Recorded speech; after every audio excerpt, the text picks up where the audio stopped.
ಚಾಮರಾಜನಗರ ತಾಲೂಕಿನ ಪಣ್ಯದಹುಂಡಿ ಗ್ರಾಮದಲ್ಲಿ ಸಾರ್ವಜನಿಕರ ಸಂಚಾರಕ್ಕೆ ತೀವ್ರ ತೊಂದರೆಯಾಗುವಂತೆ ಅವೈಜ್ಞಾನಿಕವಾಗಿ ರೈಲ್ವೆ ಮೇಲ್ಸೇತುವೆ ನಿರ್ಮಾಣ ಮಾಡುತ್ತಿರುವುದರಿಂದ ವಿರೋಧಿಸಿ ಮತ್ತು ಸ್ಥಳದಲ್ಲಿ ಅಂಡರ್ ಪಾಸ್ ನಿರ್ಮಿಸುವಂತೆ ಆಗ್ರಹಿಸಿ ಕರ್ನಾಟಕ ರಾಜ್ಯ ರೈತ ಸಂಘ ಹಾಗೂ ವಿವಿಧ ಗ್ರಾಮಗಳ ಸಾರ್ವಜನಿಕರು ರಾಷ್ಟ್ರೀಯ ಹೆದ್ದಾರಿ ತಡೆದು ಬೃಹತ್ ಧರಣಿ ಸತ್ಯಾಗ್ರಹ ನಡೆಸಿದ್ರು.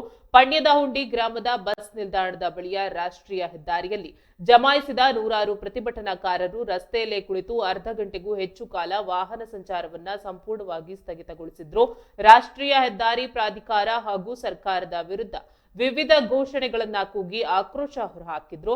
ರಸ್ತೆ ತಡೆಯ ಪರಿಣಾಮ ಹೆದ್ದಾರಿಯ ಇಕ್ಕೆಲಗಳಲ್ಲಿ ಕಿಲೋಮೀಟರ್ ಗಟ್ಟಲೆ ವಾಹನಗಳು ಸಾಲುಗಟ್ಟಿ ನಿಂತು ಸಂಚಾರ ದಟ್ಟಣೆ ಉಂಟಾಗಿತ್ತು.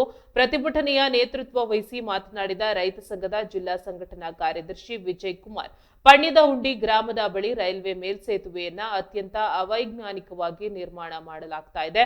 ಈ ಕಾಮಗಾರಿ ಅವೈಜ್ಞಾನಿಕವಾಗಿದೆ ಎಂಬುದನ್ನ ಸ್ವತಃ ಎನ್ಎಚ್ ಅಧಿಕಾರಿಗಳೇ ಒಪ್ಪಿಕೊಂಡಿದ್ದಾರೆ. ಹೀಗಿದ್ದು ಸಾರ್ವಜನಿಕರ ಹಿತವನ್ನ ಬಲಿಗೊಟ್ಟು ಪೊಲೀಸ್ ಭದ್ರತೆಯಲ್ಲಿ ರಾಜಾರೋಷವಾಗಿ ಕಾಮಗಾರಿ ಆರಂಭಿಸಿರುವುದು ಎಷ್ಟು ಸರಿ ಎಂದು ಪ್ರಶ್ನೆ ಮಾಡಿದ್ದಾರೆ. ಸ್ಥಳೀಯರ ಅನುಕೂಲಕ್ಕಾಗಿ ಇಲ್ಲಿ ತಕ್ಷಣವೇ ಅಂಡರ್ ಪಾಸ್ ನಿರ್ಮಿಸಿಕೊಡಬೇಕೆಂದು ಕಳೆದ 1 ವರ್ಷದಿಂದಲೂ ನಿರಂತರವಾಗಿ ಮನವಿ ಸಲ್ಲಿಸುತ್ತಾ ಬರಲಾಗ್ತಾ ಇದ್ರು.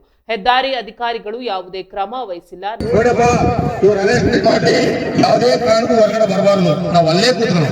ಅಲ್ಲೇ ಕೂತ್ಕೊಳ್ಳೋ ನಿಮ್ಮ ಬಿಟ್ಟಿವಿ ಅಂದ್ರೂ ನಾವು ಬರೋದ್ ಬೇಡ ಅಲ್ಲದ ಯಾವ್ದಲ್ವಾ, ನೀವೆಲ್ಲ ತಯಾರಾಗಿರಿ. ಅಲ್ಲೇ ನಾವು ಜೈಲೇ ಇರೋವು ನಮ್ ಕೆಲಸ ಗಂಟೆ ಇಲ್ಲಿ ಕೂತ್ಕೊಳ್ಳೋ ಬದ್ರು ಅಟ್ಟೇಶ್ ಅಂತ ಹೇಳಿ ಕೂತ್ಕೊಳ್ಳೋ ನಾವು, ಹೌದಲ್ವಾ? ನಮ್ ಸೇಫ್ಟಿ ಇರ್ತದೆ.